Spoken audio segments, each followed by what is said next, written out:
Hey friends, it's Laura with Laura's Handmade Haven. Welcome or welcome back. I'm so glad you joined me today. We are continuing our Let's Bake Quilt Sew Along. Now I have gone ahead and mashed up my fabrics to my Sew Simple shapes. I've also drawn out my DIY Sew Simple shapes for the canisters this week. And I've done some of the sewing already, but there were a few shapes that I wanted to give you a few little tips and tricks on, just so you could bring those into your craft room as well. So the first place we're going to head is the sewing machine. We're going to sew a few Sew Simple shapes together. Then we'll go to the pressing mat to press them all out, lay out our blocks, and then we'll do our applique. So please come on with me to the sewing machine. For the most part, we have all of the Sew Simple shapes that we need for the quilt, but there are a few that you have to do kind of a DIY. And in the case of the canisters block, that's what you're going to have to do. So this is my smaller of my canisters. But before you do this, I just want to let you know you had a couple options. The original design and the way that I'm doing this is I'm going to be sewing a red piece of fabric to my green piece of fabric to make the lid for my canister. But if you don't want to do that, you could definitely make yourself some 3/4 or 1 inch bias tape and use bias tape for the canister lid instead of sewing a piece of red fabric to your green.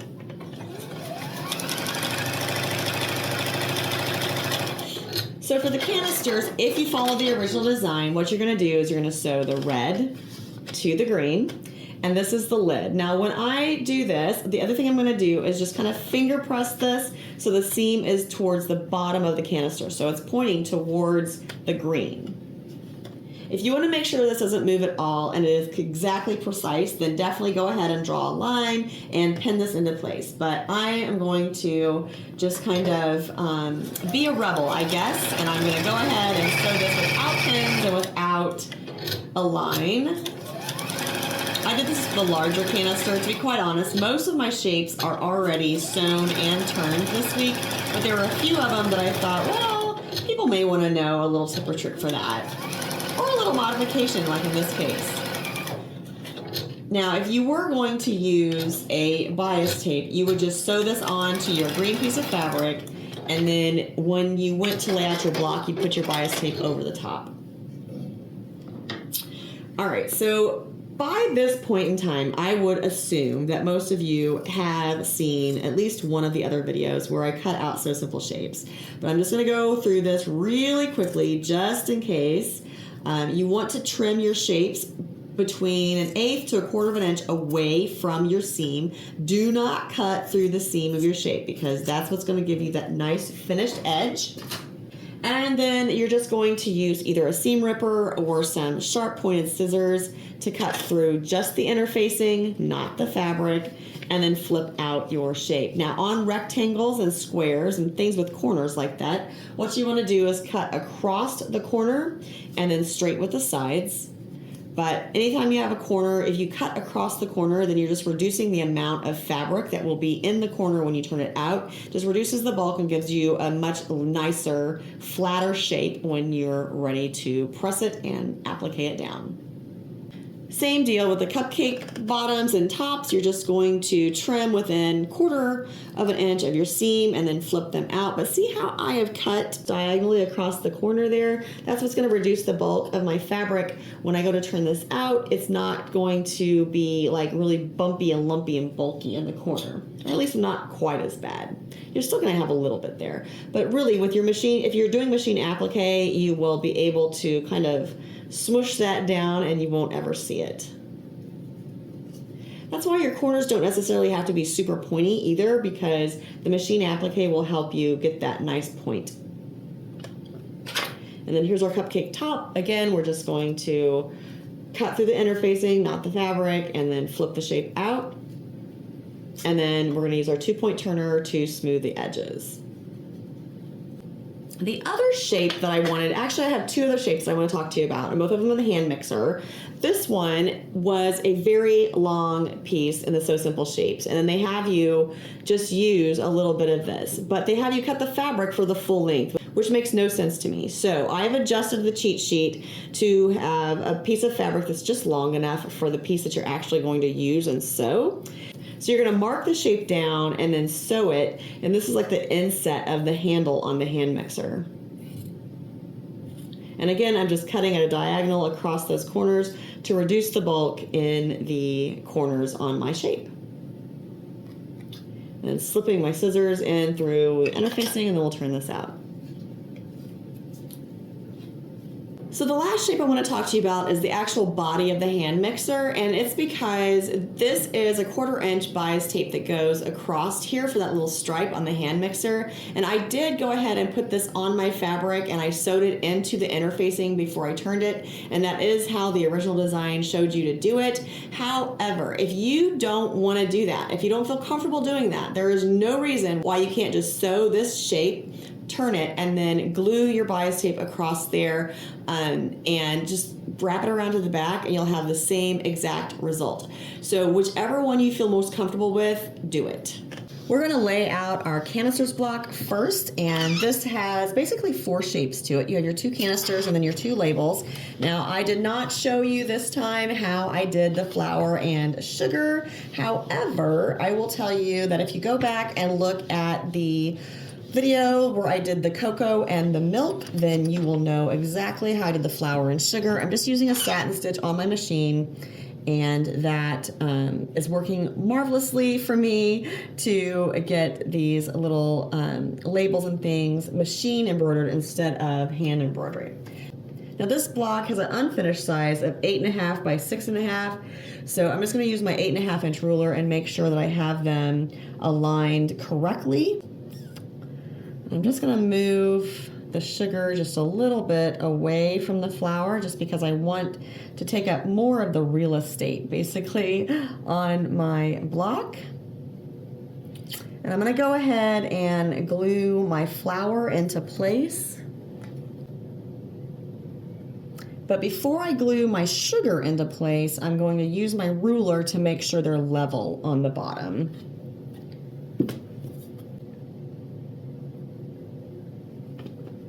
I'm going to move them so they're basically 3/4 of an inch in from both sides. And then I'm going to go ahead and glue the sugar into place, the canister itself, and then I'll glue the label.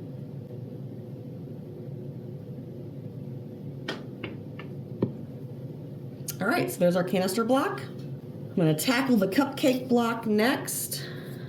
Now I did stay true to the cupcake liner colors. I did not obviously I didn't use the same fabrics because I don't know if those fabrics are even available anymore. I know the original Let's Bake line is not. All right, now the cupcake block is 5.5 by 8.5. So what I'm going to do with my cupcake block is I'm going to fold my background in half, and that's going to be my center point, and that's going to help me kind of line up my cupcakes on either side of it.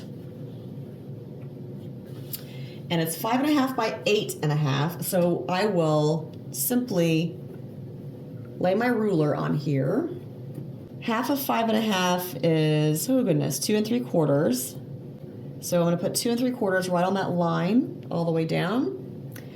And I'll grab 2 of my little cupcake liners.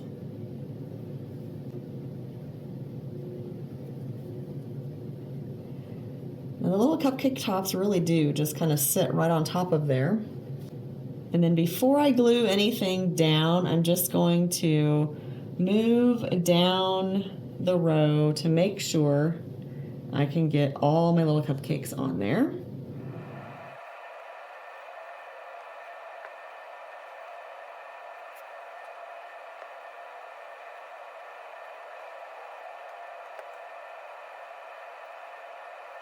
I'm going to give it one last check just to make sure everybody looks good. Now you're going to notice I'm not putting the rickrack on these. I have a trick for you when we get back to the sewing machine on that. All right, last up is the hand mixer block. And this is the one that I am going to change because I'm not going to do that rickrack cord. I am going to use some bias tape, and I'm going to make my very own cord. Now I am using some of the bias tape that I had left over from the Let's Bake block. I will need to draw on my beaters. So we're going to grab that sheet from the sew along guide so we can start laying out our block. All right, the hand mixer block is a 6.5 inch square.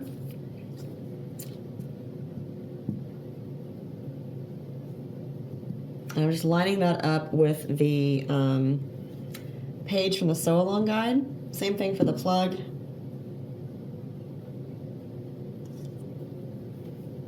And then this is just the insert for the handle.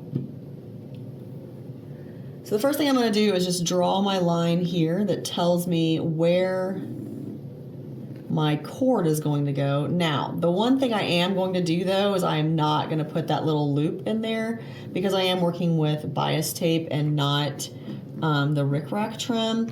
So I just don't want to have to do that little loopy loop there. So I'm just going to have a lazy S going down. Just being honest with what I'm modifying there and why. Now the beaters I'm going to do machine embroidery with a satin stitch. So I'm just drawing those on with my mechanical pencil because the thread will cover this. So you don't have to worry that you're going to have pencil showing through. Now if you do, I do have a sew line chalk pencil that I could have grabbed, and if you would rather draw this on with chalk, then feel free. Now I'm going to move this to the side for just a minute so I can start putting some of these curves into my bias tape and get the cord on there, and then we'll head back to the sewing machine to do all of our machine embroidery. Now when working with bias tape, if it's true bias tape, then you will be able to get your curves in it just by pulling it around.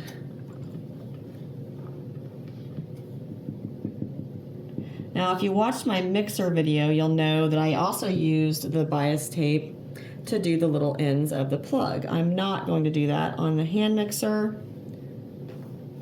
On the hand mixer, I'm going to do some machine embroidery for those. It's just a matter of pressing the bias tape into place and letting the glue help you hold it.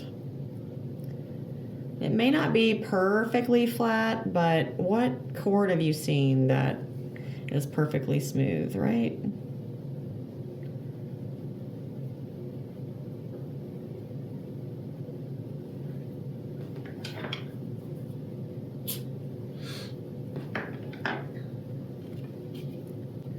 Put a little glue on this and stick it underneath the body of my hand mixer. So now I will just applique this down and around, and I'll machine applique the rest of the pieces too.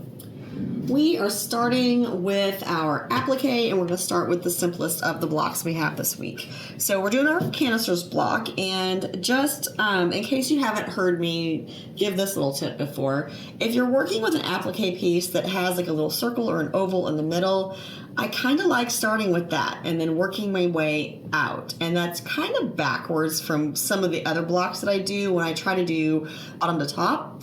But the reason is, if by whatever chance, if I'm going around this and I cause this to pucker in the center underneath, then it's going to be very difficult for this little oval to lay flat. So that's why you want to start with these little ovals first. So that's where I'm going to start, and I'm going to start with a stay stitch because I'm on a top layer and you're going to see all of this.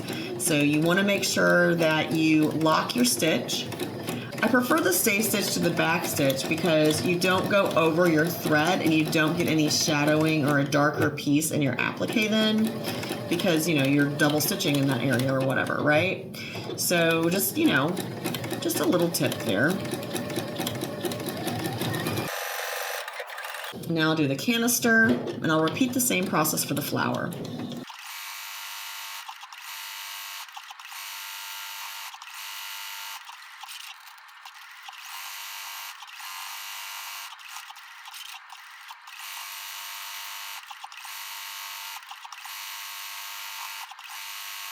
All right, so for the cupcakes, I'm actually going to do a little cheat on these because I'm going to go across these top the top edge of each one of these little cupcake cups with a cute little decorative stitch. So I don't really need to worry about going between these more than just that one time with a decorative stitch. So what I'm going to do is I'm going to start with a stay stitch, and I'm going to go down one side of the cup, across the bottom, up the other side, and then around the top.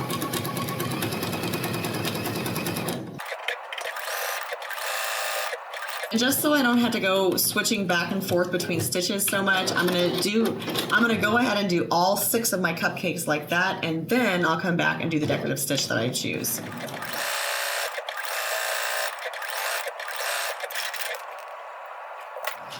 All right, so now I'm gonna look at my decorative stitches, and it's supposed to be a cute little, like a rickrack looking top on across the top of these cupcakes.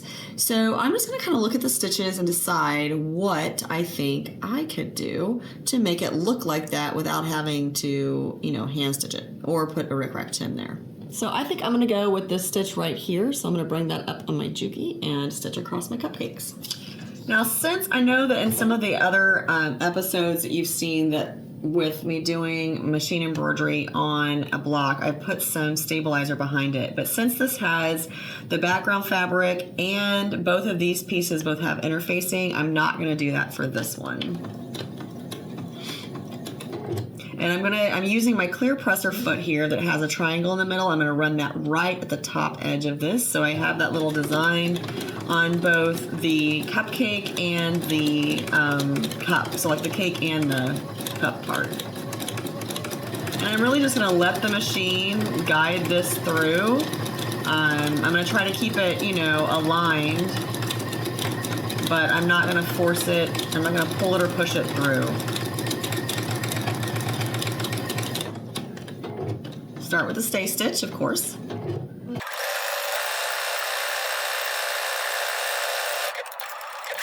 All right, so we have our cupcake block is done and it's ready to be pressed.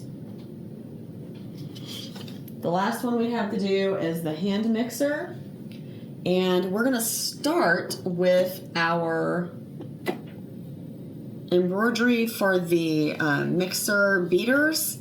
And I'm actually going to be using a silver for that and for the plug. Now for the beaters and the plug ends, I'm going to be using a satin stitch on the machine. Now before I do the beaters, I'm going to put a layer of the tearaway stabilizer underneath my fabric here, because that's quite a bit of an area to stitch. So I have the 2 stems of the beaters, I guess that's what I'll call it, the 2 rods. And now I'm going to do the outside portion of the beaters. Now when I get to this turn, I'm going to make sure my needle's on the right hand side, because that way it'll give me a much smoother turn on that corner or that rounded edge. Same thing at the top, making sure my needle's on the right when I stop to before I pivot. Otherwise, if you can, like, it looks like you skip a stitch if you don't do it like that. Practice on a piece of scrap fabric and you'll see exactly what I mean. Now, I don't know about you, but my hand mixer, one of my beaters has like a little ring on it, and I don't really even know why, but it tells you which one goes in which hole. So I'm going to go ahead and add that little detail to this.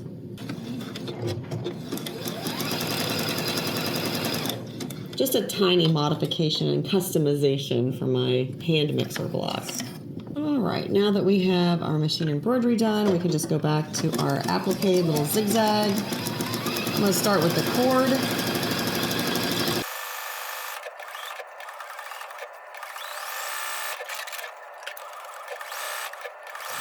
You want to refer to either Lori Holt's blog post or the sew along guide to see how to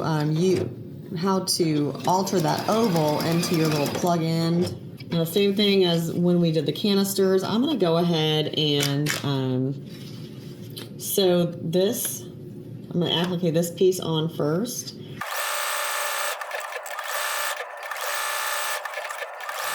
Okay, so for the hand mixer, I am going to start right below where that little stripe is. I started right below this bias tape because it's the same concept as when we did the oven mitts last week. I want to be able to get all the way around this shape, including the bias tape, without having to cut my thread and without having to overlap the zigzag stitch. So I think I'm still going to have a little bit of an overlap, but not too bad.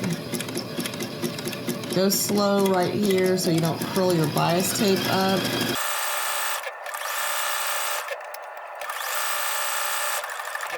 And I went right back to where I started before I turned to go across the bias tape. Now I will overlap this end down here. But that's not too bad. And we'll do the same thing on the other end to make it look like we planned it that way all along.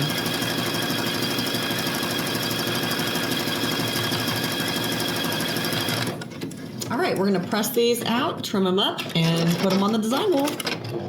Just a reminder, or just in case you haven't seen me pressing my blocks, I like to press my blocks face down, and that's because that way you don't really smush the shapes as bad. And you can make sure that you get the wrinkles in your background fabric out a little better too. So I do spray them with some Best Press, and then I press them from the back side, and that's all there is to it. So we will press these out and then trim them up and have our reveal. We're going to start with our hand mixer block because it is definitely the easiest. It's a 6.5 inch square. So we're just going to put our 6.5 inch square on that block and then cut around it. Next up, we're going to do our cupcakes. They are 5.5 by 8.5. So this is an 8.5 inch square. So I'm going to lay the 2 3/4 inch line down the center of this block and line up my cupcakes at the top and bottom the way I intended. And we'll cut 3 sides and then we'll flip it around and get the last. Last up is our canisters block, and it's 8.5 by 6.5. So we're just going to line those up, centering them in our 8.5 inch square. And again, we'll cut the 3 sides.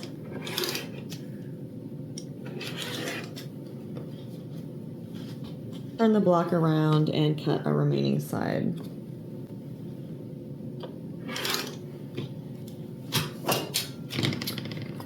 All right, let's put these on the design wall. Oh my goodness, these turned out so cute. I know I say this in every video, but I'm telling you, I'm getting more and more excited about this quilt the more blocks that I complete. Not just because I'm getting closer to the finish line, just because they're coming together so well and they are so cute. So I hope you are enjoying the videos. I hope that if you're making the quilt along with me, that you're picking up some tips and tricks along the way that you can bring into this quilt or another quilt that you're working on. Leave me a comment down below. What did you like? What did you not like this week? I appreciate all of your feedback, and I do definitely try to get back to all of your comments. And until next time, find joy in all you do. Carve out some time for crafting and creating, and remember, it's always better when you make stuff up.